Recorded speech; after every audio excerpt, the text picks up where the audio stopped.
Welcome. It's good to be back in a physical meeting for a health scrutiny meeting. We have apologies from Councillor Barnes, and Councillor Wells is substituting today. Everyone else is here.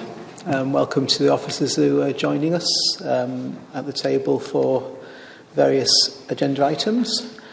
Do any members have any declarations of interest other than registered at all?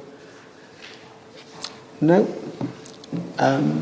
The minutes of the January health scrutiny meeting are in pages 1 to 10.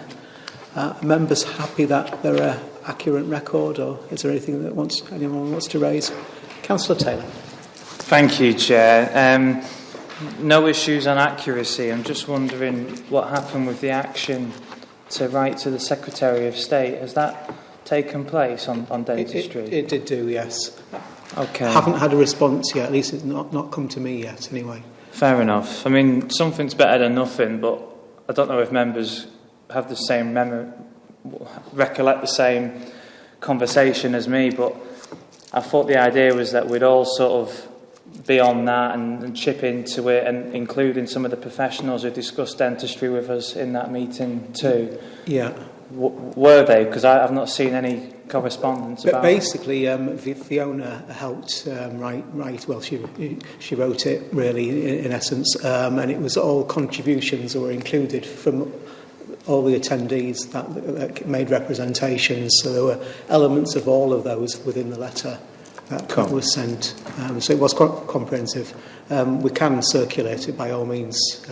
Yeah, that'd be great. Yeah. Thank you. Okay. Cheers. Thank you. Anything else, members? Okay, I'll sign those. Minutes.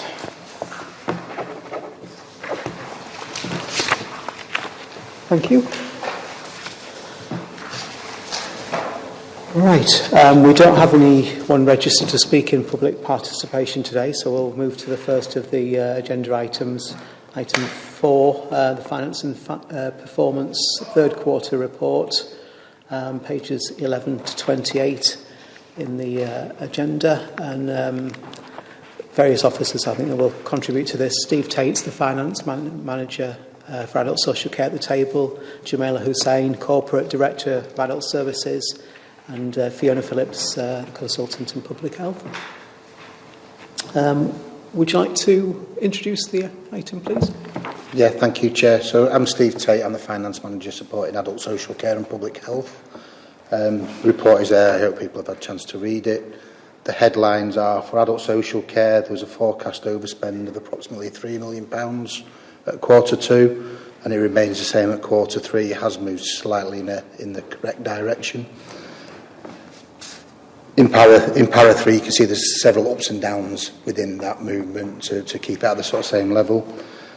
What's probably not evident in the paper, ultimately, is some of the big overspending areas. So just for people's awareness, there's big overspends in older people's nursing care, older people and physically and sensory impaired community support budgets.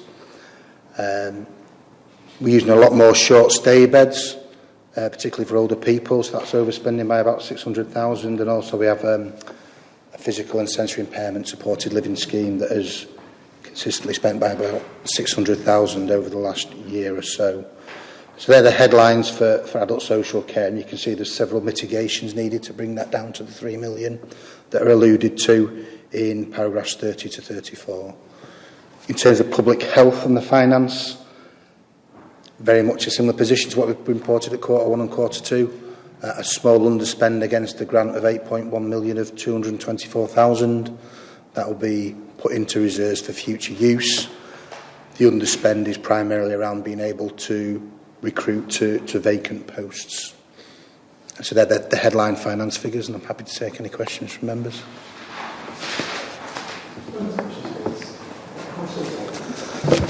Thanks, Chair, and thank you for the report. I want to ask about temporary agency staff. I know we touched on this last time we had the previous quarter or the quarter before that, and it's mentioned at least twice in this report about that being a reason for overspend in particular areas. And the very basic initial reaction is, well, why don't we just employ these people properly if this keeps happening? And I'm sure there's a reason why we're not. Are you able to say why we're still in that pattern of overspending because of hiring temporary staff?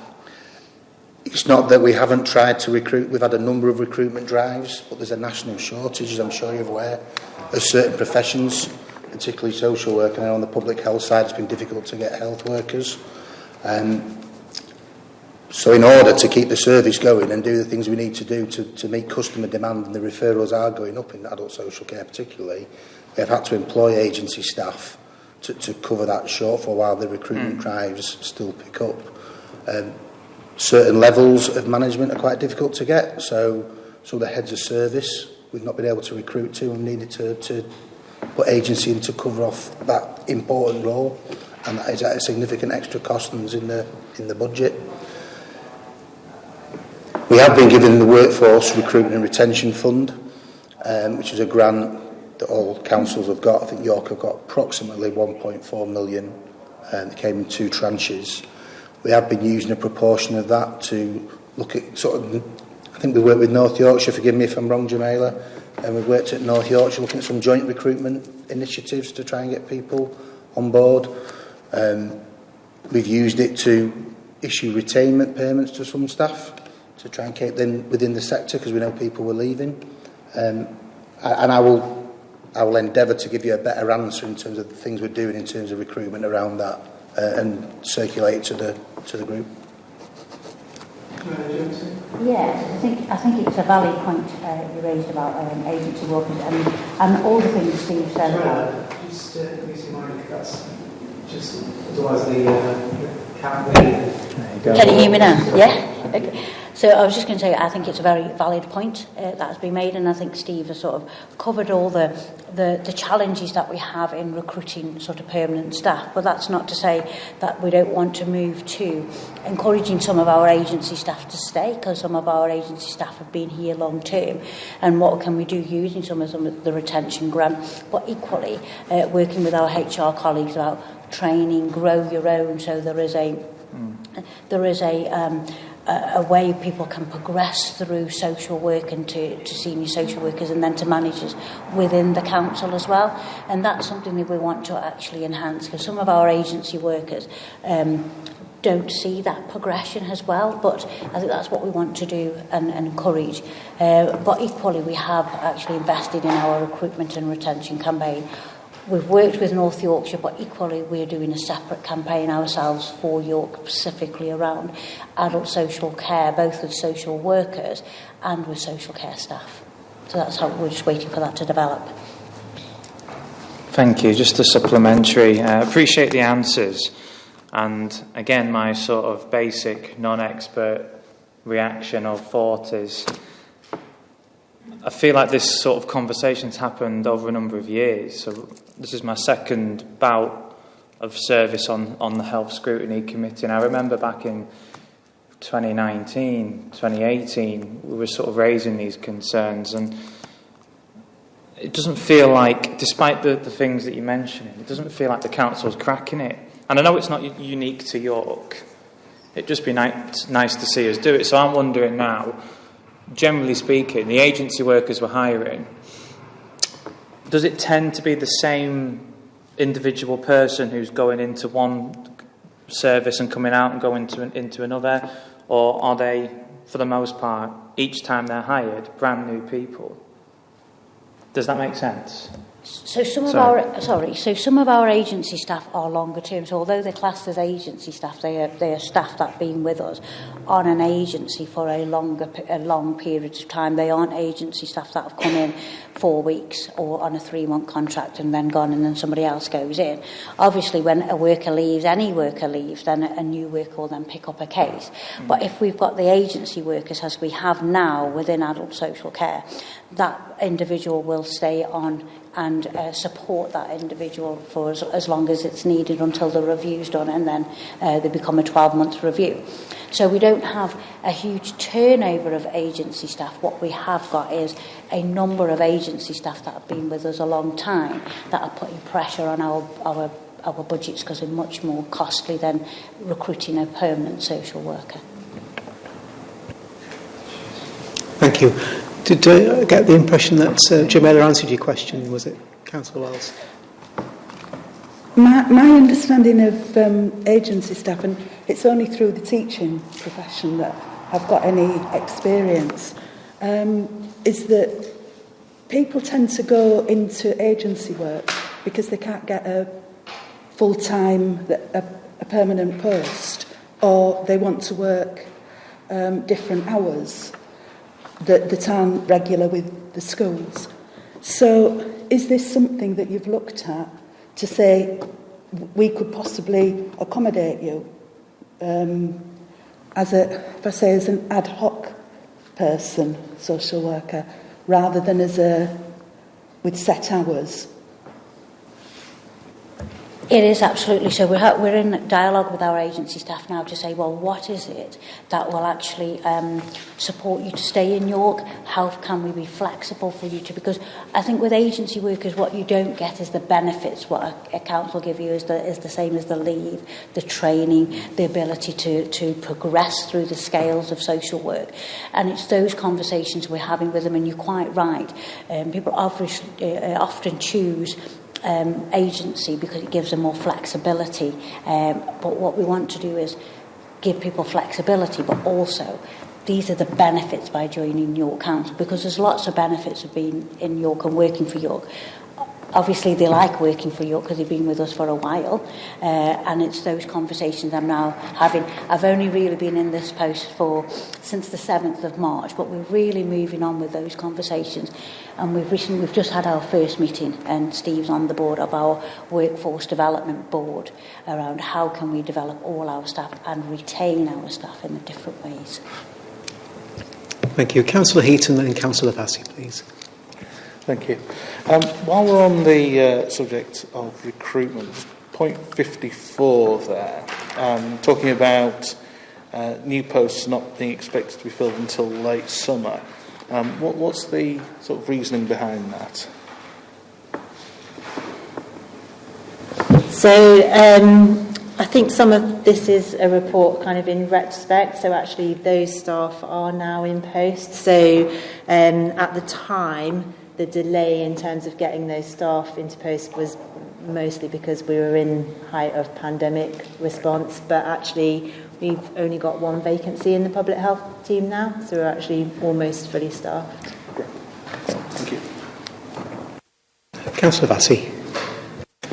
Thank you, Chair. It's really leading on from the points raised by Councillor Taylor and Councillor Wells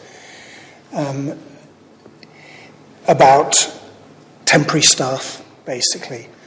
I'm aware, again, through education, my partner's a teacher, that one of the problems through the pandemic has been that a number of people who were working as supply teachers cut back seriously on doing that during the pandemic because they didn't want to be going from place to place.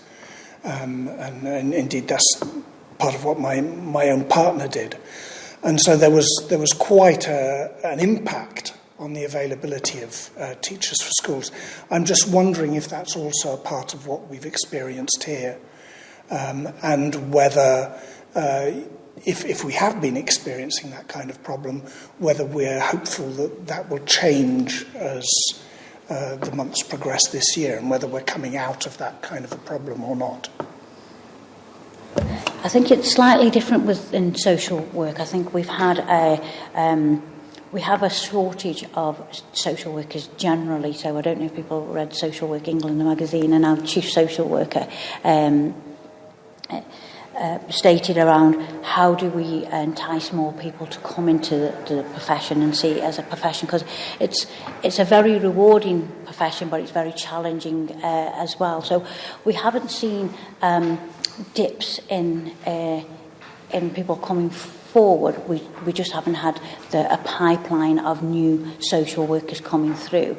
And one of the work that we're doing is with the universities regionally to entice some students to come into York and be part of the social work and do their practice with us. Hopefully that will actually support more students staying with us for longer. But it's a whole range of things, Councillor, really, that is causing it, but mainly the shortage of social workers. Thank you. Any further questions, members? Councillor Owen, please. So obviously there's a general increase in prices of things going on at the moment. Are we expecting to see this come through adult social care? Will the cost of residential accommodation go up steeply? Is anyone able to comment on that? Well, it has gone up significantly recently. We've given a 3% increase to our providers, and we backdated that to the 1st of January. Which doesn't seem huge, does it, at a time of fuel increases and what have you. So we are expecting some challenges to that. What we've offered all providers is an opportunity to undertake an open book accounting exercise with us, so we can truly understand where the pressures are being felt and recognise if those pressures are being felt, and then consider how we would meet those pressures. But I'm not going to lie and say the process is exactly there yet. Well, that's the approach we're taking to deal with sort of inflationary increase requests above the 3% that we've offered. Dr. Vassi, please. Thank you, Chair. Two other questions. One's quite specific and the other maybe more general. The specific one is on page 17, just about the way the statistics are presented here. One of the indicators, the third one down, is number of customers in long-term residential and nursing care. And I just want to make sure I'm understanding. Change from a year ago and deteriorating. I'm assuming that's because this is part of a year and it's comparing the quarter this year to the quarter the year before. But what I wasn't really getting from this statistics was, has the number of, is this an issue about people wanting to have long-term residential care and not getting it, or is it the total number of people receiving care? If I'm making sense, but the difference between need and provision. And maybe I've just not spotted it, but I couldn't really see where those two things were represented. I'm probably speaking on Jamaila's behalf here, but our ambition is always to get people living as independently in their own homes. So our whole model is based around getting people supported in their communities. So we've been tried, where possible, to deter people from taking the option of going into residential and nursing care if we don't feel that is a social care need that they have. It's clearly gone down from previous years, and I think you'll see it's gone down because, unfortunately, people died during the pandemic. What you're probably seeing now, this increase, is because of the availability of home care in the market. So we are less able than previous to support people in their homes, or as many people in their homes as we have been able to previously, because the capacity of the home care market it's a real struggle for us at the minute. So does that answer your question? Yeah, I think so. I think so. So this statistic in isolation, would it? I think it would be more helpful for me. I don't know if it would be more helpful for others to have it in that context of the kind of things you're talking about there, of home care and residential care, and so that we get a sense of where the flows are and where the problems are. And maybe this particular set of indicators isn't giving us as clear an idea of what's going on as it might. I think Jamila wants to add something. Yeah, I take that on board. We could probably put some narrative around it, but I think where we've seen some deterioration in nursing care, one is around the home care market and having enough care to support people at home, and but we have had coming through adult social care at this moment in time really complex individuals where you're almost saying that you probably meet sort of some health provision that the care is so complex that they require 24 hours of care if they're at home. But the other thing is that we've had COVID, where lots of people, and then because we're familiar with the D2A model, so the Discharge To Assess, lots more people were discharged to be assessed in residential and nursing environments, and some of them unfortunately remained in those environments after the setting. Had they been discharged maybe back home, we don't know, but I'm doing a review on all our Discharge To Assess patients, where they've ended up and where they could have gone if the pathway was slightly different. So there's a number of reasons why that indicator is deteriorating, but I do take the point, if we could put that in some narrative, as though it's clearly understood that there are many facets to why we have a deterioration in long-term care, but hopefully we do receive, saying we want to turn that around and more people go home with reduced care and more of community provision. That's why we want to work to the early intervention and prevention. Whilst we're going through D2A, early intervention and prevention can be quite difficult to do. Thank you. And if I can just say, Chair, I think more context would be helpful for us going forward, so I'd welcome that. I think we acknowledge that, Councillor Vassir, and just in terms of the finance and performance, we've got more regular meetings now looking at both those items, so they are congruent in the way they're talking to each other and they're telling the same story, and we recognise there's a way to go in some of the performance data to help the teams make better decisions as well as inform you what's going on. Thank you. Can I ask my other more general question? Can I just double check, because there might be supplementaries. Right, sorry. Is it a separate question, is it? Was yours a supplementary? Yeah. Do you want to ask yours and then we'll... Yes, on this table I just wondered if there was any element of waiting lists. So people waiting for care, and if so, could some of that be hidden as well? Because I'm aware that some people have so much problem getting to see their GPs that they never get referred for health care because they've not got beyond the getting to see the GP stage.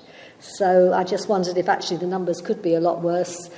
There's a bigger demand than we're dealing with, basically. There absolutely could be. We've seen a rise in referrals coming into adult social care since the pandemic. So it's only been a few weeks, so we've seen more people requesting an assessment. That doesn't necessarily mean that it will come out as them requiring a statutory service from us. But you're absolutely right. I think if you ask me that question in another 3 to 6 months' time, I could probably answer you within percentages of what the percentage increase is. But at this moment, there is a hidden demand. But once we want to look at that, if we can get to people earlier on, because I think the good thing that came out of COVID, if you could put it that way, is we do have a richness of data around those shielded patients and patients who have multiple complex needs. And if we look at targeting those individuals at their own home, now the pandemic is coming to an end, we probably reduce the flow or reduce the number of referrals that will come through for higher end care. But ask me in 6 months' time and I'll give you a percentage. Thank you. We'll go to Councillor Vassey's next question, then Councillor Heaton. Thank you, Chair. Yeah, this is just a general question, really, as a member of the public, assuming I know nothing at all, and I can't pretend I know very much, but when I see the first page of this report, and I see minus 43 million in income, that's very alarming as a human being. Just trying to make sense of what this tells us about where we are, where we're going. I'm sort of assuming that all local authorities would have similar figures. Maybe I'm wrong. I don't, just as an ordinary human being, have any idea what this debt represents, where it is kept, when it can be called in. Is interest charged on it? Just understanding that context, that I think many residents might, if they were faced with this sheet of paper, just be very concerned about. So I'd just like to have a sense of what this represents and where it puts us and how we see ourselves going forwards. The struggles for all local authorities. So I'm happy to break down the income figure in a bit more detail and circulate it. So what I can tell you is that will mainly be grant income, which doesn't have these no debt or interest charged on it, and that's just part of the council's ongoing cash flow and works in that way. There are customer contributions, so people are expected to pay towards the cost of their care. I would imagine that's probably about half it off the top of my head. And then there's a significant element, which are contributions from health, probably about 10 million of it, again off the top of my head, that they contribute to the joint packages where the health need is as great or if not greater than the social care need.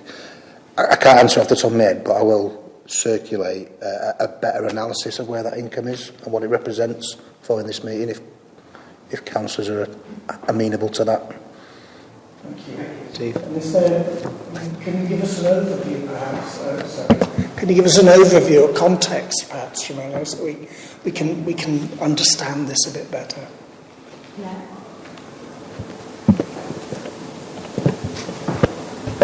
I'm going to get it right one day. Absolutely. I think for us who deal with it every single day, and it's good that you pointed that out, it makes total sense. But actually, you make that perfect point about if it was somebody who didn't understand these figures, the minus signs and the plus signs would mean nothing to them. So we will do a breakdown, and in future reports we'll make it really quite clear what we mean about the minuses and pluses and where those monies are coming from. Is it supplementary, Councillor Hook? Yeah, because I was an accountant when I used to work, so I don't understand these numbers either, because they're like nothing I saw in 30 years of accounting.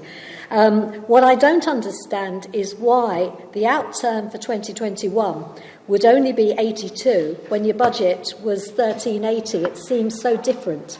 And why, instead of 49, nearly 50 million, it would be just 3 million. And it sounds like outturn is what, when you look at economy in place, they call the variance. Because the outturn is what happens, it's not the variance.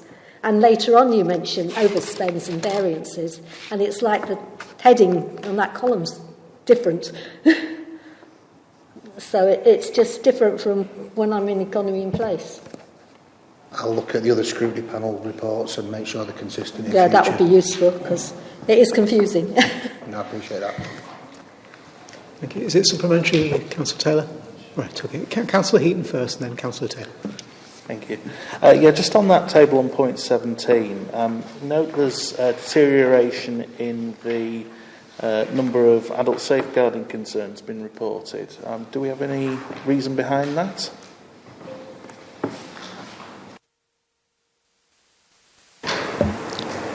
I think it's primarily when we've had a look at this, we have started to see a rise in safeguarding concerns being reported. It's one of the things on that top of my agenda. I think as people have been going into care homes and into homes less over the pandemic, we've seen less referrals into our service. But quite recently, we've had a number of referrals. We've had a couple of homes that have come out as requires improvement, and so we're doing a lot more work with homes and going into homes and being cited on them. As part of the Safeguarding Adults Board, the local authority have taken two actions. One of the actions is to ensure that everybody becomes aware of safeguarding and referrals into safeguarding and protection of vulnerable adults. We just think that over the last couple of years that might have slipped off people's agendas around safeguarding, but also conversations with our providers as well as customers, that highlighting safeguarding concerns doesn't mean that your home is not working well or that you have issues, but that's an opportunity for you and the council to work together with our health colleagues to improve situations, so do not be frightened of safeguarding referrals. So those, and the second piece of work we're doing around is the commissioning and making sure that all our contracts have that embedded in it. Safeguarding is usually quite it's quite flexible, and sometimes you get more safeguarding referrals as you go into summer, and you get less in winter as less people go through. And you also see differences in safeguarding. Sometimes you get higher levels of safeguarding around financial issues, and then lower around neglect. What we're seeing at the moment is referrals coming in around neglect and care. So that obviously gives us a lot more concern around going in and visiting some of our homes and doing our reviews more timely. So in that case, the neglect element, is that something that we're seeing a trend in, or is that a particular spike because of current circumstances? It's a particular spike because of current circumstances. I think now people are going out, some professionals are visiting, other people are visiting, people are going out and seeing and raising concerns. Not all of them result in an investigation, but all referrals are investigated in the first instance. And one more, if I may then. So in terms of, we're saying it's now sort of been reinvigorated the focus on it. Can we then sort of anticipate perhaps that those numbers will begin to decline as we get past this initial phase of people coming more into the system? I think what we should see is maybe a slight rise in what we call low-level safeguarding, because people are becoming more aware and they will refer in. What we should see is a decline in those specific referrals around neglect, financial abuse, as we get to see people more and review more people through either the nursing or residential homes or in their own homes. Thank you. Staying with the same table, I've asked for assurance previously and over a number of years on this committee about the work being undertaken to ensure adults in contact with secondary mental health services have paid employment and live independently. And we've had various responses about plans and initiatives in the past, but it's disappointing to see that they're both listed as deteriorating. So what, if anything, will be done differently to help improve this? So, I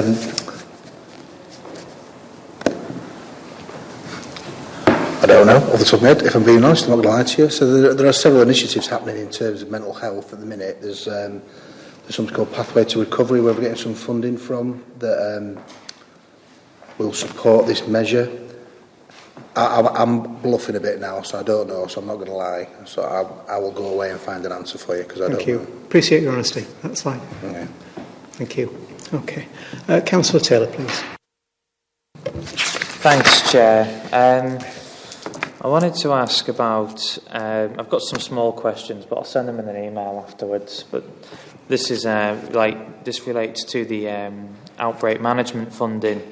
So there's 2.4 million unspent from last year, and a further 1.1 million awarded for this year, 2021-22. And this is being used to manage additional resources and cost pressures resulting from the pandemic across the council, and will be spent by the end of the year. And I'm wondering, how is that sort of divvied up? Because it's a huge amount of money. Does that sit with a certain team or person? And do you guys have to go with your begging bowl to say we could do with a bit more because of these pressures versus another department at the council?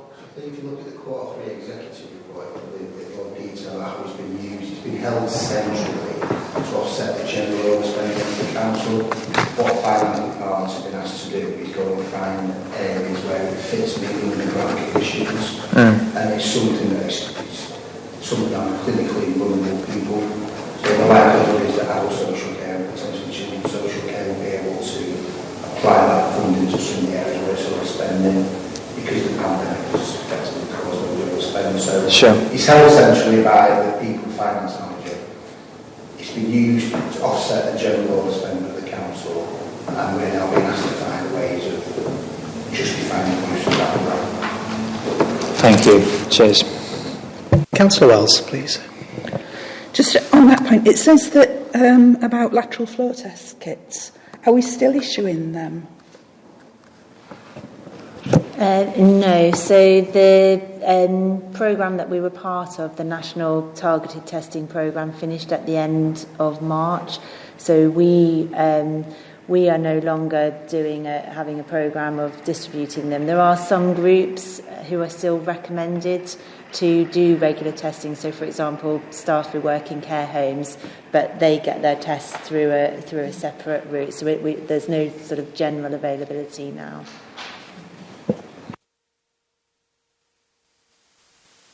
Thank you. Any further questions, members? I've got a few to... Sorry, Councillor Wells. I don't know if it's a question or a comment. It's paragraph 12. It's about the step-up, step-down beds. To me, that sounds as if it's an answer to hospital bed blocking, as they called it. And it seems as if it's just, rather than solving the problem of hospital bed blocking, they've moved it to another area so that it's now the council's responsibility. Is that the case? I think so. When the pandemic started, so in March 2021, the guidance came down around what's called Discharge To Assess. So there's three pathways, or four, you could say. Pathway 0, patients just go home. Pathway 1, those patients can go home with either a district nurse or some community health services. And then there was pathway 2, which was people who required a further, more fuller social care assessment or assessment of another kind. And instead of those individuals staying in hospital, they were moved into a step-down beds. Health funded for the first 6 and then 4 weeks, and then the local authority after that time then picked up the cost of that care. So you could say, some people needed longer than the 4 weeks, some people needed longer than even the 6 weeks. So some of the cost of care has been over to social care whilst we complete the assessment of need. But it was mainly around the guidance of stepping people down, and a lot of people, as I mentioned before, were stepped down. And I'm doing a review now just to have a look at the journey of those patients who were stepped down, how many actually did return home, how many actually then remained in long-term care, and how long it took for their assessments to be completed. Because some of the patients that are stepped down did need the time to sort of convalesce to get better, because they were discharged once their acute episode of care was completed. So any of the therapy needs, any additional needs, were then carried out in a step-down setting. It's kind of a supplementary, really. I saw a piece on the news this morning about delayed discharges. It was actually relating to North East Lincolnshire and Hull, actually. And the pressure on the Hull Royal Infirmary, and there were over 100 patients that they couldn't discharge largely because of not having sufficient care staff in the care homes either in Hull or across the border in North East Lincolnshire. Have we recognised that as an issue in York? Is that a deteriorating position here too? I think we have to be, so I can't comment for them with their staff shortages, but certainly within York, I think we have to be really careful when we talk about people being delayed discharge, because I think we had really high numbers, but when you look at some of the delays, the individuals still need that sort of time in an acute setting, but if they're using the right to reside criteria, or they're using a different criteria, then patients are then asked to step down, but D2A is no longer there.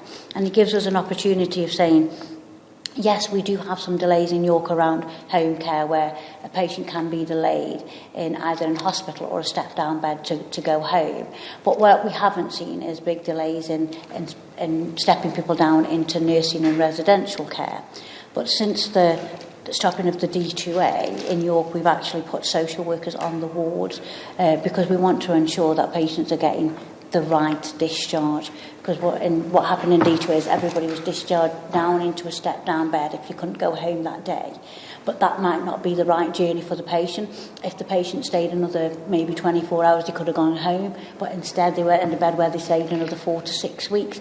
So it's about actually managing and understanding what a delayed discharge is. And I like to use, what does the Act say about a delayed discharge, and how can we support people back home rather than stepping them down. So I think delays in hospital are something that we work very closely with the acute trust to resolve, because nobody should be in an acute bed longer than they're necessary, but equally patients should have the right pathway of support to return home or in a care home if that's what they want, and the decision making at that point in time needs to be right, because it affects the whole lifetime, doesn't it, really? Thank you. And following on from that, paragraph 5, there's indication that there should be some funding available for the first 4 weeks. So what's the likelihood that discussions with health will result in additional funds for the council? We have had quite a lot of discussions with our ICS colleagues, because this affects the whole of the region really, and we've worked with Steve and I, and we've put forward proposals around what we would need around step down provision, additional rapid care to get people home since the Discharge To Assess has ceased. So all those monies that supported people in that 4 week stage has now ceased. So we've put forward a proposal from York Council and the CCG to the ICS to say if there were funds available, this is the amount that we would got, and I'm not quite sure what amount we put forward. And because this is a Q3 report, this is probably around December time, there was some funding that we managed to secure from health. So there was some slippage in something called the Ageing Well Fund that we got, and there was some funding through the systems capacity funding that health had that was passed across to us for us to use, as Jamila described. So we did secure some, and there's still a further question now about what happens now this discharge funding stops. Okay, thank you. Councillor Wells. Do we have any idea how many people are requiring 24-hour care after the 4 week period's up? This is the analysis that we're doing to say how many people have remained in care since the D2A process started. There have been a percentage of people who have returned home, but I want to have that accurate report. I'm happy to bring something back to Scrutiny for us to have a real look at and scrutinise what the data is showing and how many people have actually stayed in long-term care. And equally, we're doing analysis of if they didn't go into step down, what would they have ended up home or not? And as soon as we do that report, we will bring it back. Councillor Vassy, please. Thank you, Chair. Yes, I'd like to just ask a couple of questions about mental health provision. In paragraph 42, we learn that York is in the top quartile for mental health provision. And then in paragraph 84, we learn that we're significantly above the national average for suicide deaths for men. And I was just keen to find out whether there's how those two things are true. And the statistics we've got take us from a 3-year period to 2020. So to understand whether things have got better or worse since then, and also to have a sense of whether age is part of this, because this doesn't tell us anything about whether we're talking about older men, young men, people across the spectrum. And of course, there are suicides among women, of course, as well. But the report tells us that that's statistically consistent with the rest of the country. So my question is about men because of that, because there's clearly a significant difference here. And I was just wondering if we have ideas as to what the cause of that is and how we'll address it.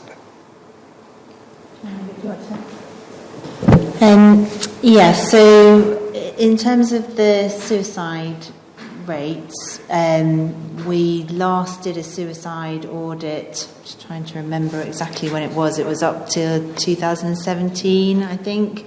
And that was looking back over the previous years, and that gave us some really good understanding about those who do take their own lives, which group, what are the particular risk factors. We're probably coming up due to do another suicide audit to really understand that. But from what we see, we do get real-time data come through from the coroners now, so we can kind of see what's happening in terms of those deaths. So men are a higher risk group, and you know, and there are certain factors that do contribute to why people take their own life. Some of it may be around long-term health conditions, some of that may be around certain occupational risk factors, deprivation as well. So it's quite a complicated picture. In terms of work that's ongoing in terms of addressing some of those risk factors, it's kind of quite multifaceted, because there are many different aspects that contribute to that, and obviously that then kind of leads more into the services. What we'll tend to do in public health is more of the prevention work, so some of the work we're doing around addressing stigma, helping people to kind of be aware that it's all right to talk about if you have a mental health problem. It's okay to not be okay, but the more kind of service when people get to that crisis point where they're maybe contemplating taking their own lives. So that's more kind of into the service aspects and what support is open to them at that point in time.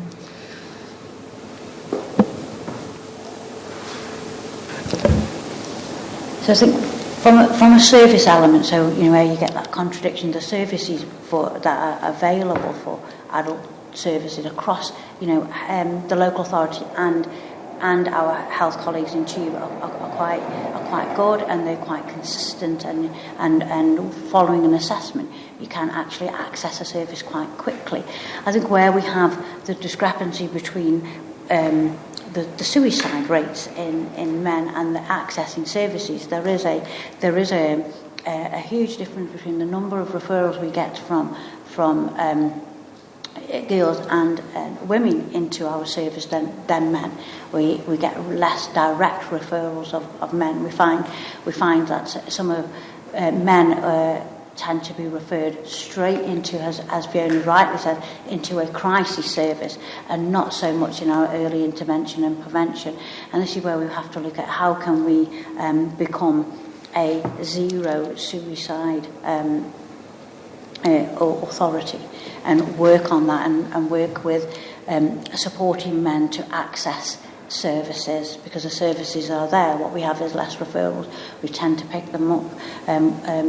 They've been Section 2 in a hospital, then coming down into social care, or coming into our community mental health teams rather than any other route. And we really want to start looking at how we can support them downstream. We do have lots of our community voluntary organisations that are out there ready to support, but it's how we work together with our public health colleagues to get those messages clearly across. And it'll be interesting to see the new report, because it is quite concerning when you see the numbers there. But council, we can actually break them down to give you the age range as well. Thank you. If I could just follow up, the things that stand out for me is why York, because we're saying it's significantly different, and also the figures stopped before COVID, and I think given where we are, it would be helpful to know if the pressures of COVID have made this worse, or whether things have stayed the same. Do we have that data? Because we have discussed in previous meetings how COVID has had all sorts of repercussions on mental health and whatever. So just to get an idea of where we are, if you could add to that, that would be helpful. Thank you. I think possibly Sharon, when she returns, might be able to help with this, because it is something we looked at previously. It predates Jamila and Fiona joining the authority, but there was a spike, and it probably would have been around about 2017, I suspect, a spike in male suicide. And there was some work that was done by the council with the University of York around about then. I can't remember exactly the year, but it would be about that kind of time. So it would be interesting to see what follow-up or what provision there would be going forward. don't know if you want me to just on that, you're right, there was a spike which was related to deaths in younger people and linked to the student population, and that was what kick-started a lot of the work that we've been doing in public health around with our suicide prevention strategy that we have. We haven't seen those same issues in that particular population in recent years, so that's not been as much of a concern as it has been, but clearly it's not an issue that's gone away, and every suicide arguably is preventable, so it's definitely something that's one of our priorities that we're working on.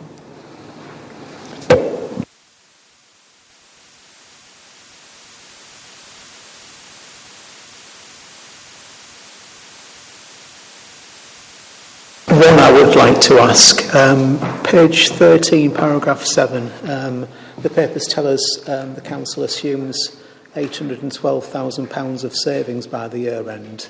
Can you update us on the latest position for that, please?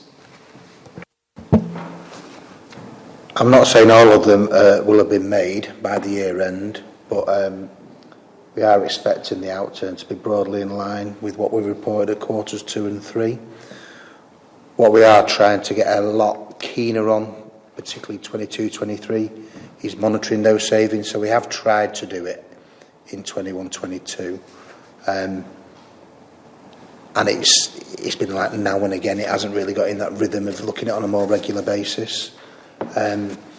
So where we haven't achieved the savings, there have been other things where we've been able to mitigate those savings. I can break down what the 812 was made up of and how we did between now and the year end for the members of the committee. Yeah. Okay. Any further questions, members, at all? Right. I think we'll move on to the next item then. So it's the agenda item 5, update on the integrated care system, pages 29 to 36. And Peter, I think, will introduce this one. Thank you, Chair. This is a report that is giving members of Scrutiny Committee an update of an evolving situation, I think it's fair to say. So there may be questions today that, well, hopefully there will be questions that I can answer, and Jamila certainly will be able to answer. There may be questions that we won't be able to answer because the precise details are not that clear. But what we can run through, and the report tries to run through, is an update on the national legislation around health and social care reform, and just laying out the white paper and the legislation, which is, as of today, still a bill, not yet an act, through Parliament, but we broadly know what it is going to focus on. And what this legislation really does, what these changes really do, mainly affect the buying and paying for healthcare, the commissioning of healthcare in the first instance. They aren't primarily to do with provision of healthcare or provider reform. So, broadly speaking, as a result of this legislation, hospitals stay where they are, community services stay where they are, GP services stay where they are. It is the mechanism that the NHS and Care use to purchase, arrange, plan and buy those services, which is changing. I always like to start with the positives, and I think for us here in York, probably the positive I'd emphasise right sort of at the beginning of this is that for probably over a decade, York's geography hasn't been reflected in healthcare commissioning. So we have been covered by organisations that are bigger than us as a city. We had a Selby and York Primary Care Trust. We had a North Yorkshire and York Primary Care Trust. And for the last 9-10 years, we've had a Vale of York CCG, which has a population that has about 30,000 East Riding residents. It has about 90,000 Selby District Council residents, about 40,000 Hamilton and Rydale District Council residents. So it's quite a complex commissioning geography. And from the 1st of July this year, we'll be under a regional arrangement, which is going to be called, as of last week, it's going to be called Humber and North Yorkshire Health and Care Partnership. But the main way that that regional arrangement will be broken down and decisions will be made will be at local authority level. So it will have that level of fit with us as a council, which we've not achieved in the past. So I think, if we're going to start with the positives, that would be where I'd start. The layers of governance which are sort of emerging to help that Humber and North Yorkshire healthcare partnership function are probably a bit more complex than a CCG, which substantially commissioned and arranged all of healthcare. So CCGs were responsible for arranging primary care services and assuring that GP services were working and fit for the population. Similarly with secondary care, nearly everything within secondary care. Things will be done in a slightly more complicated way, and there will be place-based partnerships for each area, so York will have one, but there will also be provider collaboratives for the sectors. So in the same way that all organisations for York will work together on a footprint, all acute trusts will work together, all mental health trusts will work together across our region, which does make sense logically, but it also leads at the moment, I'd say, and Jemela might agree, to some confusion about how decisions will be made by places, so for York, our arrangement of healthcare, and what decisions will be made across providers if the question is about something to do with how hospital services are arranged, for instance, or how primary care services are arranged. So that's probably where the major lack of clarity at the moment is within the system that we are trying to work through. There's probably more clarity now about place-based partnerships. As of last April, the York Health and Care Alliance has been meeting in essentially a shadow board form. That will become a place-based partnership under the new arrangements, and I've tried to set out in the paper a little bit about what a place-based partnership is. It will be a committee that will be given certain delegated functions from the integrated care system, from Humber and North Yorkshire.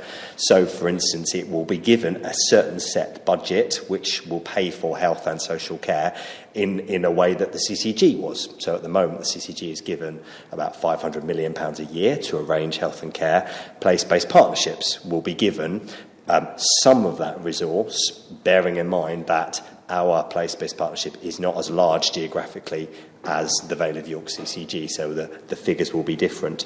You won't see any figures in here, and you won't see a list of functions, because the figures, the budgets, are not yet set, and the list of functions are not yet finalised. Hence my opening comments around a certain lack of clarity that we start with here. But we have tried to include within the report as much clarity as we think we have, particularly thinking about the implications for the council.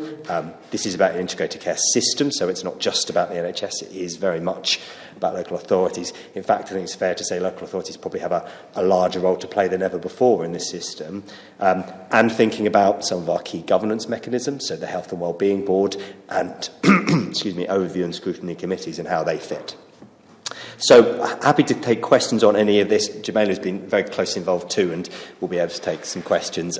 We'll answer what we can, and happy to take back what we can't to other sort of more senior members in the region to get clarity. Thank you. Just following on really from mental health, TUV sits obviously across Humber, North Yorkshire and North East and North Cumbria, and it's going to be one of half a dozen here, one of 11 up there. What's the potential implications for the future TUV, the future of mental health provision in our area of that? Is there anything that's going on? Because they're obviously an organisation in flux at the moment as it is. Well, so the Chief Executive of TUV is around the York Health and Care Alliance table. Is a very strong participant in it, so we've definitely got place-based input from our mental health partners. There's one other major mental health trust in Humber and North Yorkshire, which is Humber Foundation Trust, which does mental health and community services. But you're absolutely right, Councillor, that the footprint of TUV is very large, and I think they do their best from a management perspective to divide down into ways that reflect place. So we have a very senior member of the TUV management team who is dedicated to North Yorkshire and York as a smaller patch, and she also joins regularly in many of our meetings. So I think the engagement is never as easy as it might be with an organisation that was fully focused on just the city, but we have plenty of input. And I mean, Jamila, thinking about community mental health transformation as well, we are very much working on a day-to-day basis with TUV, but it's right to highlight it, I think, as an issue that some of these trusts do have that very large footprint. Yeah, and I was just to add on that, I think by moving to a place partnership, because I think Peter's right, I think this must be the only time I can remember, because I've worked across health and social care, where local authorities have a much bigger say in the development of the ICS and being really part of a place partnership and almost leading on it, because that is key to driving what goes up to the provider collaboratives and what services we say are needed for our population. The data that Peter collects, the strategies that we have locally will then drive those provider collaboratives. At this moment, what we have is a much more of an open dialogue as we move to place partnerships, and the really good relationships we have already with our providers, it will give us a much more of a firmer setting. So I think from a local authority perspective, I think embracing that place partnership will give us more of a say rather than less of a say. Thank you. Councillor Taylor and Councillor Vassey, please. Thanks, Chair. Thanks for the report, Peter. You've talked about some of the positives, and you've raised some of the areas of current, I won't say confusion, areas that need more clarity. Would you be so kind as to be honest enough to tell us what you think the risks are with this new model? In a diplomatic and professional way, of course. That's a very good question. Well, I can answer that question in two ways: the risks of the model and the risks of the timing, if that's okay. And I'll do the second first, actually. The risks of the timing are that health and social care has probably never been under so much pressure as it is at the moment. And the level of thought that needs to go into these types of restructures, needs to be fairly high. There have been in the past, nationally, a number of other times in which health and social care has been in flux, and it has been noted by commentators that sometimes major quality issues have followed from those types of reforms. We think of some of the reviews that have been into really poor standards in some areas and systems in the country in the past, like the mid-staff scandal and all that type of thing. The danger is in a point of flux where there's transition and things are very hot, that major things go unnoticed. And that's why I think the work of Scrutiny and the work of the Health and Wellbeing Board and the authority in ensuring ourselves that we can mind the gap, so to speak. In that period of transition, we ensure that patients' safety and the quality of services is maintained. So the timing issue, I think, is not ideal. I don't think there are many people who would say that coming out of a pandemic and with the health service where it is the greatest time to change the commissioning model. There's not much we can do about that, really, is there? The model and its risks, I don't think I don't have sort of decades and decades of experience in commissioning of health services, but the NHS has reformed itself a number of times, and there's probably therefore no perfect model of commissioning services. I think we are probably moving into a less competitive and more collaborative environment, and that was one of the stated aims of this reform, particularly pushed through by NHS England. Integrated care systems were in some ways trying to undo some of the competitive elements that were introduced in 2013 through the Health and Social Care Act. So I think the collaboration is a strength of this model, but I think that the difficulty Jamila and I have really in explaining it and summing up in a paper might suggest that it's becoming very complex. And at least with CCGs, there was one organisation that was responsible. There will be one organisation, the Integrated Care System, but it's a very large one, and its subcommittees at this stage in time are looking quite complex. 6 place committees, 5 provider collaboratives, 1 integrated care board, and an integrated partnership who are on top of those and described in the diagram in the paper. That on the surface isn't actually as simple as NHS England and 152 CCGs or however many there are now. So the complexity of the structures in the model is probably where I'd say that some of the risks might lie in this. However, we're at the maximal state of transition. In a year's time, hopefully people will understand the language in the way that they learned to understand what CCGs were, and we might be in a place where it's all a lot more clear. Thank you. Appreciate that. I have another question, but I'll let others go. Chair. Thank you. Mind you, that's your decision, not mine. We'll come to Councillor Fassy first, and then we may well come back to you next, Councillor Taylor. Thanks, Chair. Yes, it was complexity that was exercising me here. At previous meetings, we've covered the fear that the outcome of this process might be one where this city didn't have an executive member sitting on the board that was making decisions, and that this scrutiny committee might not be in a position to scrutinise the decisions made by the board when it comes into existence.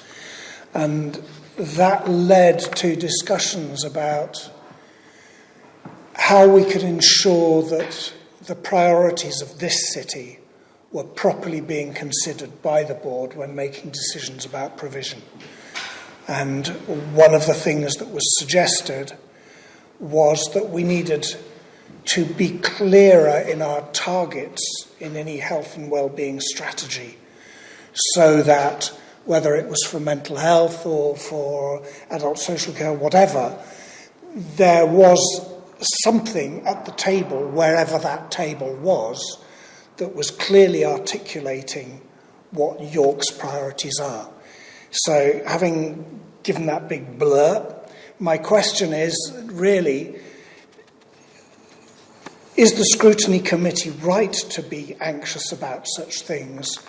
And do you see in what you've set out here any reassurance that we will be able to protect the right, whether it's called a place representative rather than a local authority, in a sense is neither here nor there.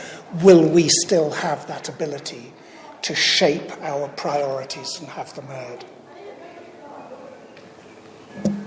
Thanks, Councillor Vassie. I can answer those questions in turn. In terms of sort of member representation, I'll highlight a couple of things. There will be an executive member from our council on what's called the Integrated Care Partnership. So the governance of the whole Humber and North Yorkshire splits into 2. The Integrated Care Board is charged with the day-to-day running of the NHS, and the Integrated Care Partnership is charged with setting its strategy and its vision.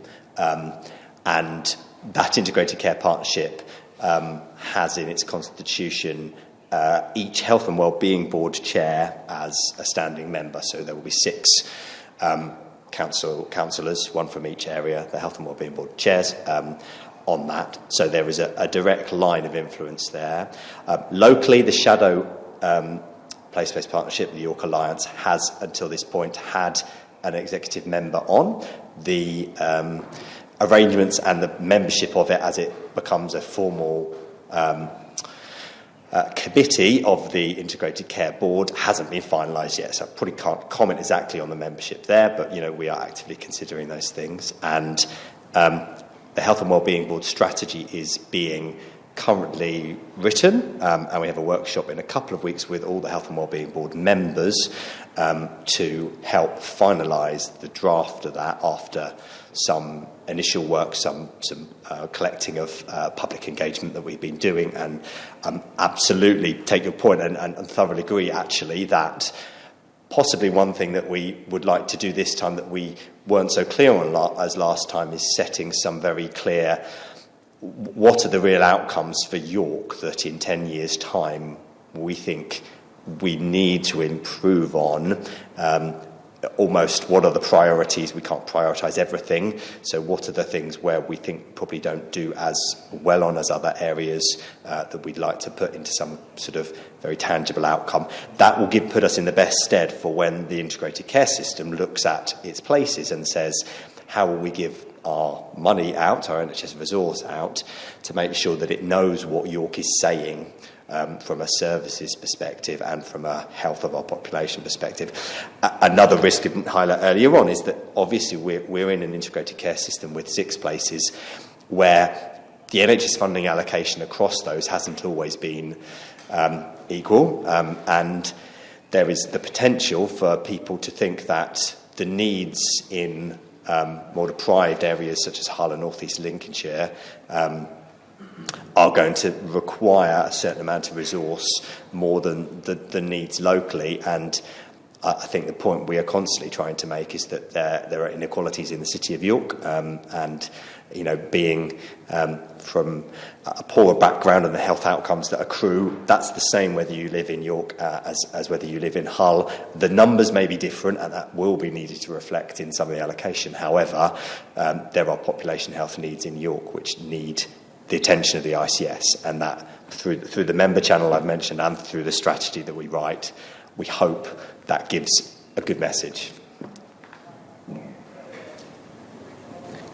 Can I come back? Thank you for that. That's very helpful. Can I get a sense from you of how you think that list of outcomes will come together? Who should be assembling it? What process will happen so that we've got it ready and we don't find ourselves being bounced into something without having it ready or without having had it scrutinised, etc., etc. So it is a sense of the timelines, because when we spoke about this last autumn, it was still somewhere over there, over the horizon. It seems to be thundering towards us now. And what I would imagine everyone around this table would want to know is that we have the timeline in mind and we can get our bits of it ready, our outcomes ready, so that we don't lose momentum when we most need it. You could absolutely answer that, yes. So the timelines started, I think, for us in January. We refreshed our joint strategic needs assessment, so the piece of data and commentary on the data that shows, it talks about 3 things, our JSNA. It first of all talks about areas which York is doing well on, the health outcomes that we know are good, and the assets that we have, because we are, in the most part, a healthy city, and we have many things we could build on.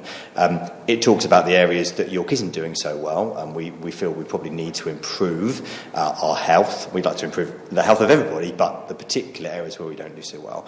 And it talks about the inequalities that you can see that are, reflected in sort of common reports like the Michael Marmot reports of the last 10 years that we see in the city. So we refreshed that in January. We also did a listening exercise called York's Big Question to ask residents of York about what they value in health and how they think their health could be improved. So the first stage has been that listening exercise of understanding our needs. The second phase takes us to October, when we hope the Health and Wellbeing Strategy will be published.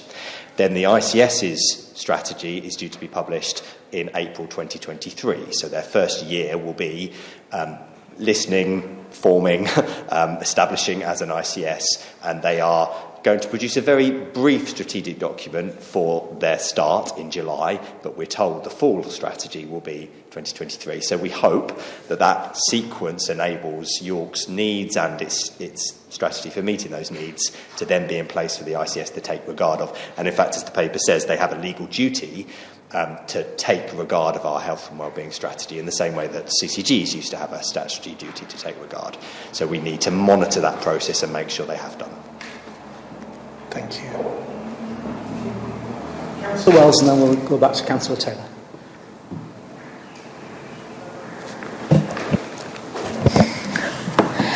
Thank you. You've answered part of my question, which was about inequalities.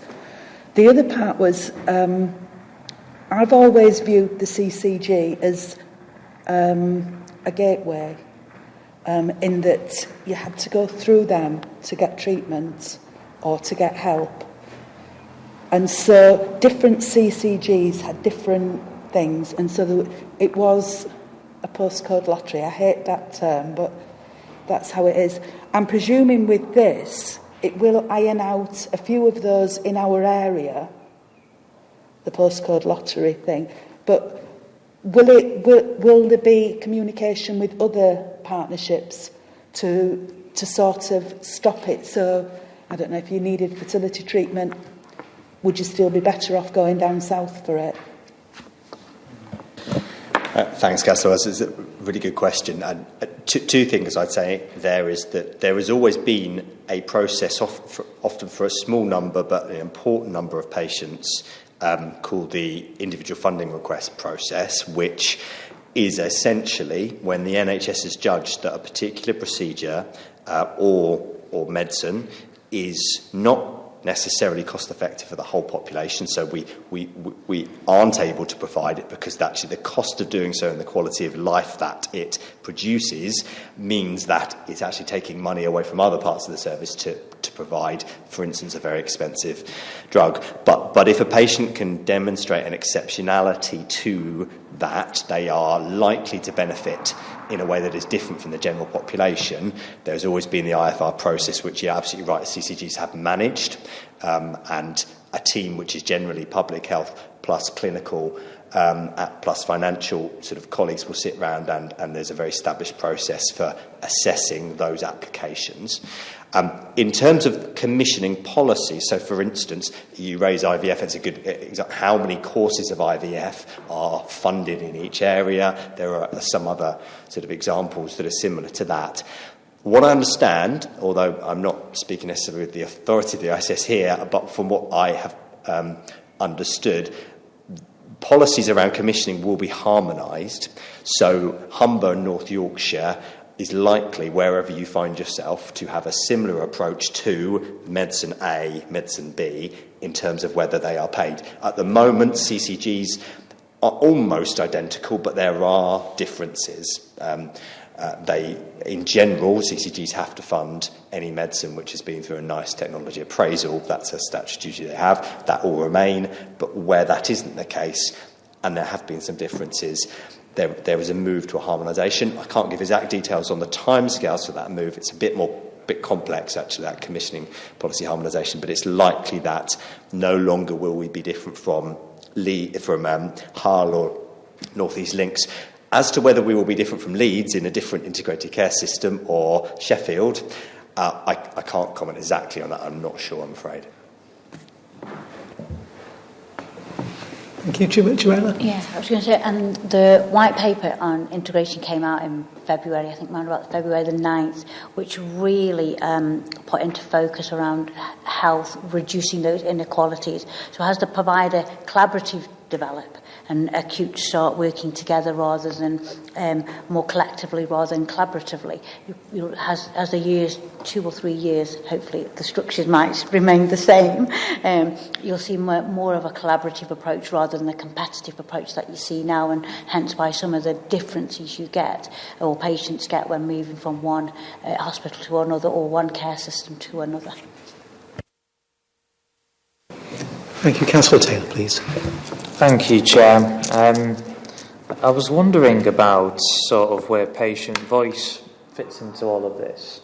And I mean, I'm sure this is something we could all just find out with a Google and a 5 to 10 minute read, but seeing as we're all here, I'm wondering if the bill in any way deals with what is currently Health Watch, or on a more harder statutory level, the CQC. So Health Watch is more like softly influencing from the outside. It can't like shut a service down. Obviously CQC's got more powers. Will those types of organisations change as a result of these reforms? Health Watch, from my understanding of reading the bill, remains a local authority commissioned service and has broadly the same input into the system as it has now.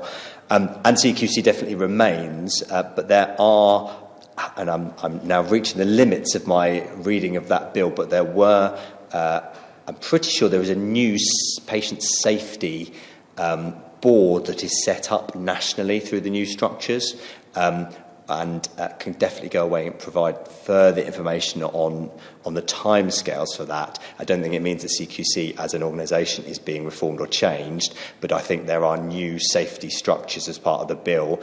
Again, part of my lack of knowledge is that the bill has been amended a number of times, and I think that had actually been one of the things that has been subject to a little bit of amendment in Parliament as it's gone through. So you can definitely provide an update, for instance, on, I guess the question might be that we might be interested in is what will be the safety mechanisms, the patient quality and safety mechanisms which we can lean upon as a city in the same way that we have the CQC and other similar bodies over the last year to assure ourselves that the hospital or X or Y GP practice is a safe and quality service. There are definitely new quality and safety local arrangements, because at the moment we have a quality and safety governance committee as part of the CCG, one of the statutory, one of the formal committees of the CCG, that will morph into a quality surveillance group at integrated care system level, and then each place will have a director of nursing or someone who will be have a quality lead for each place area.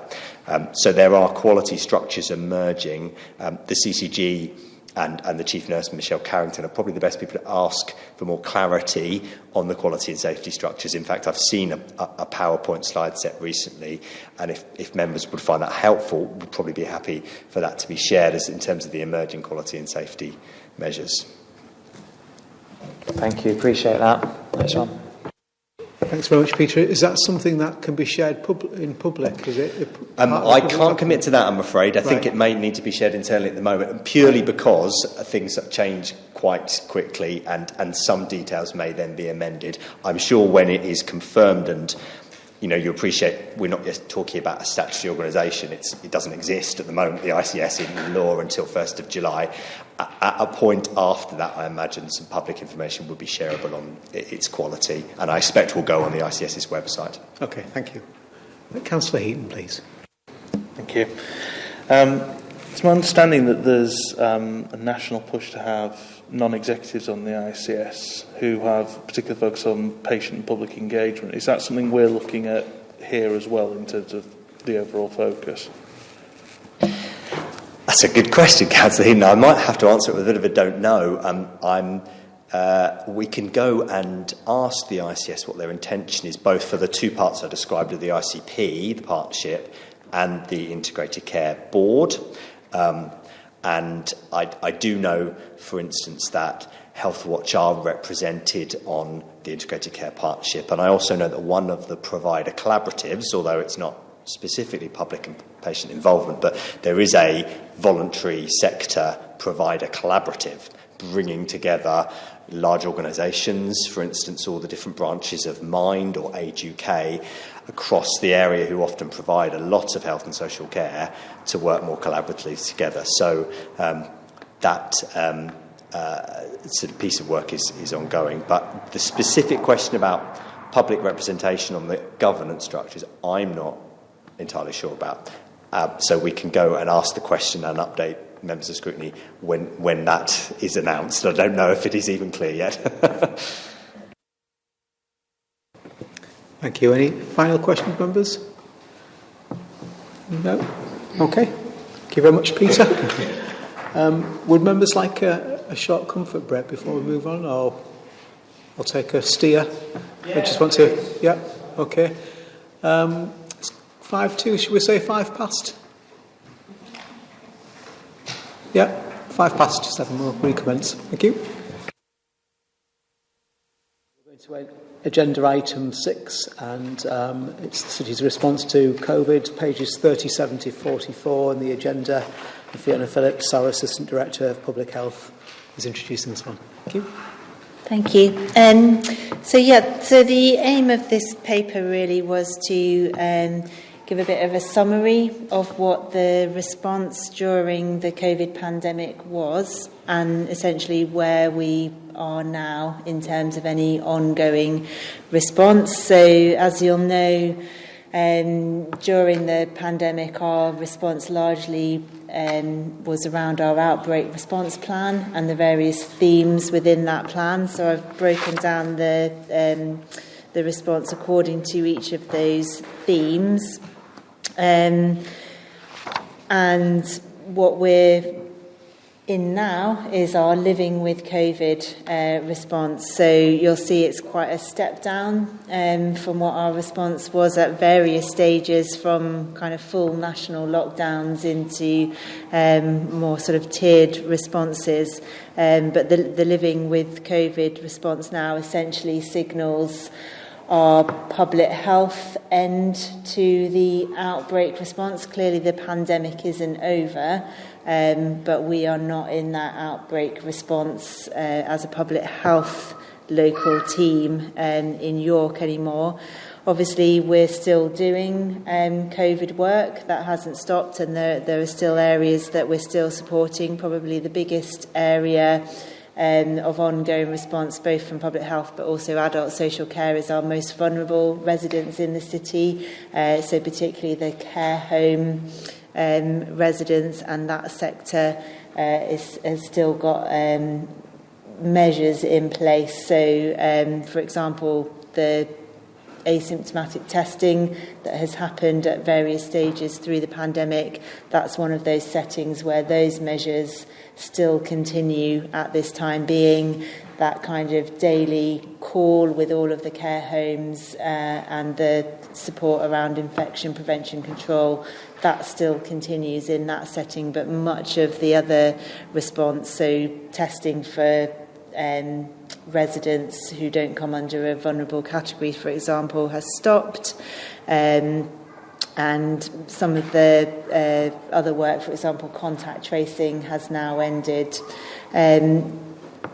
Obviously, at any point, we may find ourselves in a situation where we have to stand back up some of that response, but that will be largely driven by national direction, and in terms of what we're seeing in terms of the 4 real indicators that are being measured nationally, and they are listed there under paragraph 3. So they're the kind of things that are being monitored nationally, and if there are significant changes in those indicators as a country, we could find ourselves back into a more stepped up COVID response. But I'm happy to take any questions on any of that.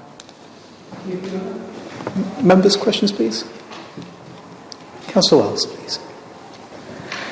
Now that people don't have to, now that the restrictions have been lifted, how difficult is it to assess how many people have COVID? Yeah, so clearly we don't have the same real-time data that we had before, when, you know, if you had symptoms, you went to have a test, or we had a high number of people doing that asymptomatic regular testing. So we don't have that real-time number of cases coming in, so it will not be reporting on case rates in the way that we used to. So really our main source of information in terms of knowing how many people out there have got COVID is through the ONS infection survey. that does tell you what was happening a few weeks ago, because it's a retrospective survey. So, there is a risk that when we find out that case rates are going up, it's that's a delayed picture, as it were, by a number of weeks. But that will be the way that we'll know, and nationally will be monitored if rates are rising. Councillor Heaton and then Councillor Taylor, please. Thank you. Just looking at the figures on vaccinations, I mean, given that we've got these rising numbers, and we've got quite a low rate of people taking up the vaccinations, relatively speaking, is that cause for concern? Is there a specific one you're relating at? Point 21, where we're looking at 85% of the eligible population received the second dose, only 72% received a booster. Yeah, so we compare reasonably comparable with other parts of the country, and better than some. I think what we're seeing is that we had 85% of the population have received the second dose. We wanted that to be over 80, so you're talking about wanting to get an uptake over 80. So we've achieved that. 72% having had the booster. Obviously, what we've seen in York is you have to wait a certain period of time from when you've had COVID to be able to have a vaccination. So it is an evergreen offer. But what we had was a lot of people over the Christmas period in particular and into January who had COVID and weren't able to get their booster vaccine. So what we should hopefully start to see, and it will be something that we'll obviously continue to monitor, so we will hopefully see people who had the first 2 doses but haven't yet had the booster dose being able to have that as they kind of work those 3 months clear of having had the infection. So we'll continue to monitor that and see if that does play out. So we fall into a bit of a vicious cycle then, don't we? If we have higher numbers, people aren't having the booster and we continue to have high numbers. The other thing comes to, if we're not testing as much as we were, how can we be sure then of the effectiveness of the booster? Well, that will be picked up through the kind of national infection survey. So, as rates of vaccination in an area are monitored, and you compare that with what you're seeing in those national studies, but it's not going to be as accurate as when we had that real time kind of in testing data. It'll be a sort of research picture, as it were. And do we know if we've had that, assumingly for a reason, in terms of the gap between having COVID and the booster? Is there then an indication that if we're missing people because we've not got the same accuracy, that the booster won't then necessarily be effective or as effective? So I'm not so if sure we've got people who've had COVID, who haven't necessarily tested, who've sort of gone under the radar essentially, who are then having the booster, are they going to get less of an effect from that booster? I see. Well, I think the main reason for suggesting or recommending having a delay from when you've had COVID to when you've had the booster is in terms of any kind of safety concerns, particularly for people who've been unwell with COVID. So if you've had symptoms of COVID and your body's basically making a recovery from that, the recommendation is to not have a vaccination straight away. So it doesn't necessarily mean you won't have as good an immune response from the vaccine, but it's just to allay any safety worries. So that wouldn't necessarily apply to the asymptomatic in that case. Okay, thank you. Thank you. Councillor Hook, was it supplementary? No. We'll go to Councillor Taylor first, then Councillor Hook. Thanks, Chair, and thank you for this report.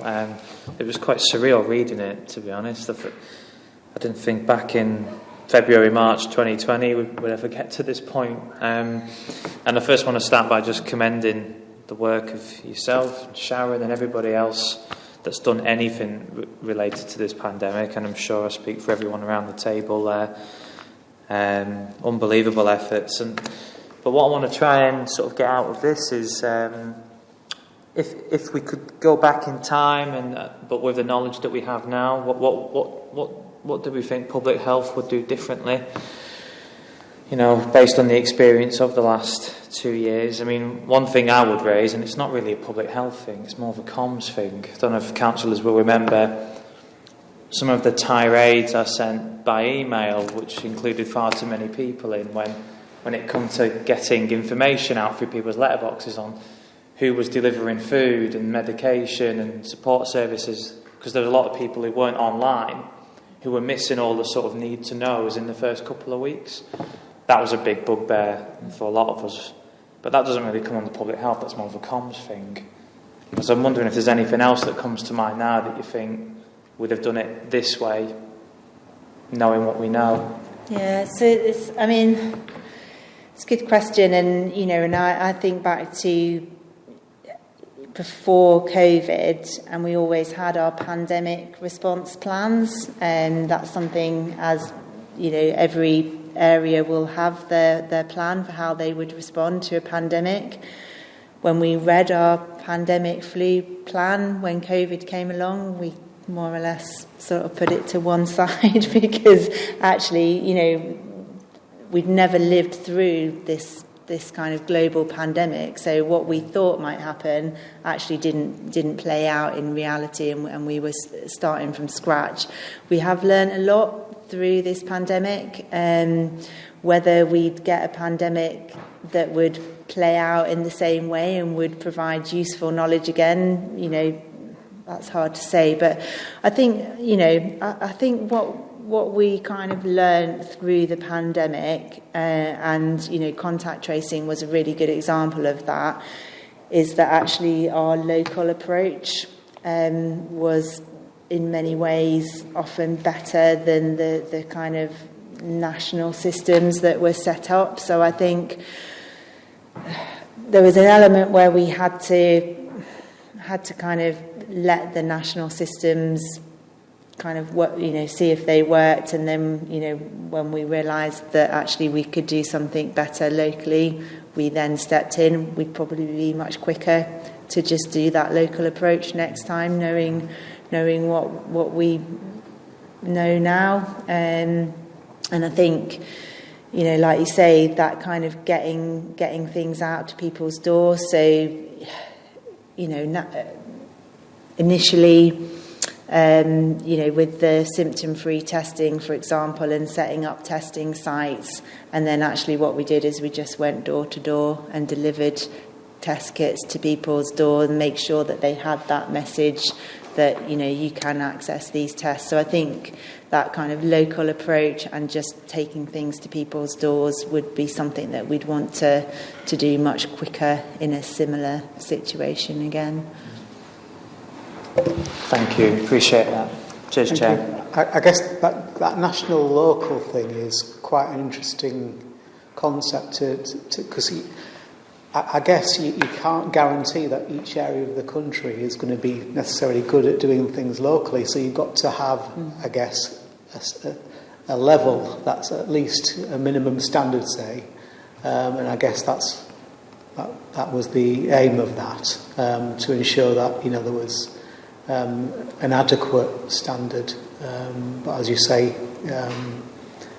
some areas could no doubt do it better on an individual basis, local basis.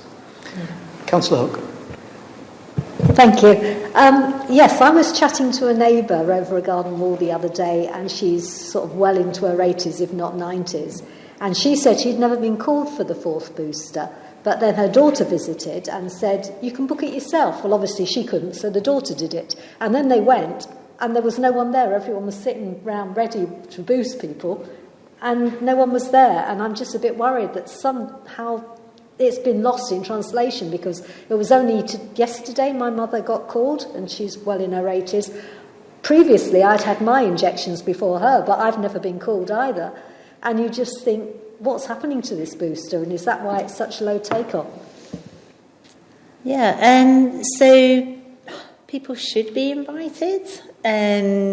So I'm not sure why some people are falling through the net. But as you say, you can go on and book it yourself. So you can go onto the national system, and as long as it's 6 months since your last dose, you can do it. But I don't know why people are not getting that invitation. That should come through from the GP. But the Nimbus Care, who are operating the vaccines in York, are doing a reasonable amount of comms in terms of trying to make people aware of that. But maybe comes back to your earlier point about not everyone's on social media. A lot of that comms happens on social media. So and we put stuff in our city that goes out to every household to make people aware that this is when you can have your vaccine. So any avenues to try and get that message out so that people are aware of that.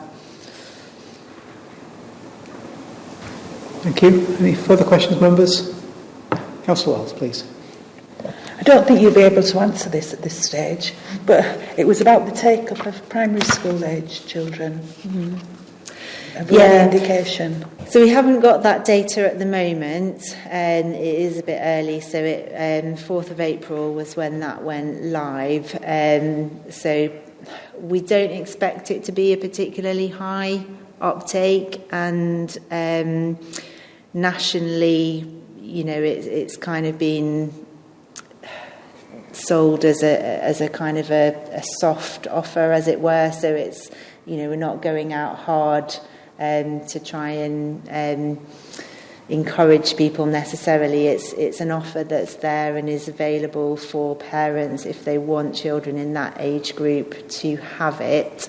So it's quite a different kind of rhetoric to the other vaccinations that we roll out for that age group, and it will come down to parental choice as to whether parents want their child to have it, and some of that as well may be influenced about their family situation, and whether they've got other vulnerable people in the family, whether they want their child to have that. So it's a slightly different scenario, that one. And as I said, we're not expecting that the uptake will be necessarily high for that age group, because they themselves are less impacted by COVID. But it may be more the kind of family scenario that may make people want to have it more. Thank you. Any final questions, members? No? Well, thanks very much, Fiona, for that. So that takes us to the work plan.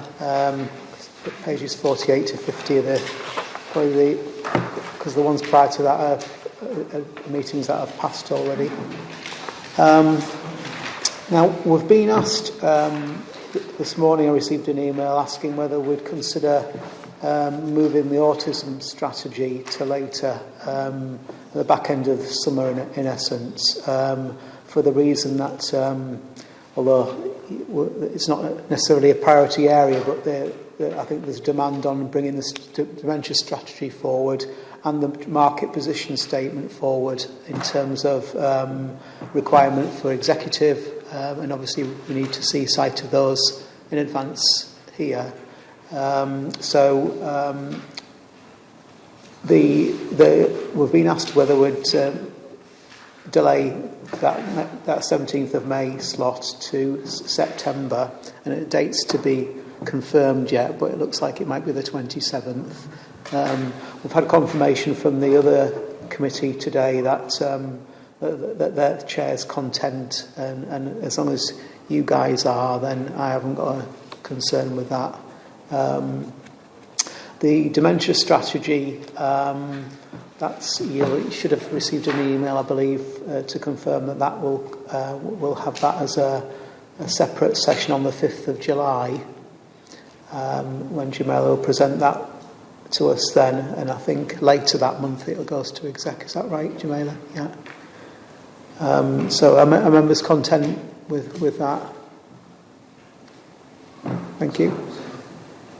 Sorry, Chair. So July is our next public session. Is that? We'll have two in July, in essence. So we'll have the Dementia Strategy on the 5th of July, and then there'll be the Health Scrutiny Committee on the 27th of July, which Councillor Hook may be chairing that one, because I can't guarantee that I'll be available from work. But that cool. So those two dates are definitely the July dates. Thanks. So that's fine then, Jamila, if you want to work on that basis. Thank you. Will there be a meeting on the 17th of May? No. So that will now be dropped. That slot might be reassigned for another, because that's one of the commission slot. But I'm guessing at this stage it probably won't be now. It's getting short notice. In terms of the rest of the dates, I think they've been circulated with the rest of the scrutiny dates. So in essence, it'll be alternate months for a physical meeting. Or at least that's the plan. Touch wood. Through to and including February, the dates are set for those. We'll have a scrutiny item setting date in June. We're waiting for confirmation of when that date will be. That could be the 27th of June, but that's correct, it's not confirmed yet. We're waiting on to hear back from another committee. Mm-hmm. That'll be just an informal agenda setting meeting. Yeah. Is there anything else anyone wants to raise currently? Councillor Vassell. I'm just thinking aloud here, but we've been discussing the integrated care systems today. And looking forwards, we're going to find ourselves in a world where we are one local authority among 6. And stuff will be happening and we'll be seeking to influence it. I'm wondering whether it would be good on the forward plan, and I'm just sowing it now, to organise a meeting for at some point this autumn where we meet with members, scrutiny boards, whatever is possible, of those 6 regions that are going to be part of that ICS, so that we can get a sense of how we might use that change to help make things work better for York. So we don't see ourselves just as, here's the scrutiny committee in York. If we're going to be part of something bigger, see if there's a way of organising a meeting. The thing that springs to my mind, I have to say, is dentistry, because we had a really productive meeting in January and we've sent a letter, and what's happened? And it's easy for these things to just be let go. And then, well, we did our bit, nothing happened. Or someone eventually wrote us a polite letter and nothing happened. I'm just keen to find out if this ICS process that puts us with other local authorities actually has the potential to give us more clout and more say. So my suggestion is, would there be something we could organise in the autumn to meet up with those other areas and explore what it means to us looking forwards?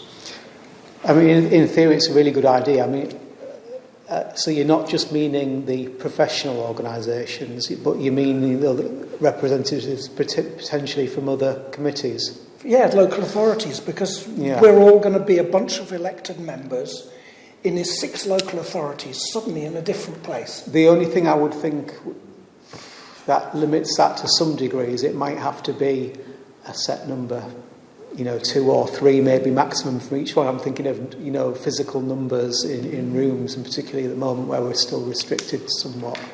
I'd be happy with the suggestions such as the ones you've made. It's just to look forwards Yeah. and to try and find a different way of doing things.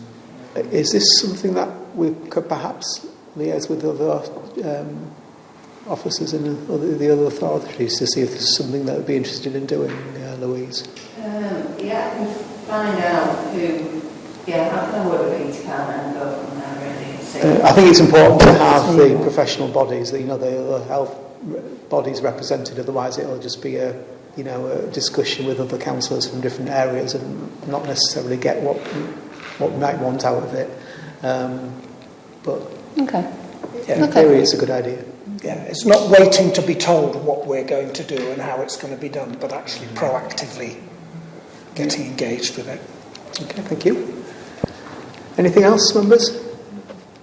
Councillor Hope. I think that we need to revisit the ICS anyway, because it is an evolving thing, and when it actually happens, you need to be there to know how it's happening and is it happening all right, and spot the problems. Yeah. So absolutely. I think it's July it properly starts. So I don't know, maybe 6 months down the line from that, we'd want would expect them to attend to give us an overview of the first period. Do you remember? I'm not sure if I like this.